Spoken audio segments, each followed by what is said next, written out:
Alam mo na ba kung anong kanta ng BINI ang bagay sa'yo base sa birth month mo? Nako, mukhang matutuwa ang mga blooms nito.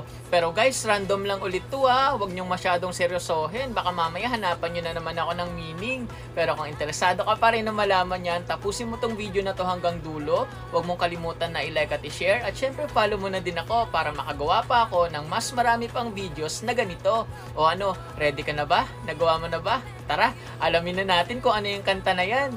Kung pinanganak ka ng January, ang kanta ng BINI na bagay para sa'yo ay Pantropiko. February, wag muna tayong umuwi. March, salamin salamin. April, the coconut nut kasi summer yon. May, lagi. June, kinikilig. Kung July naman, strings. August, super crush. September, diyan ka lang.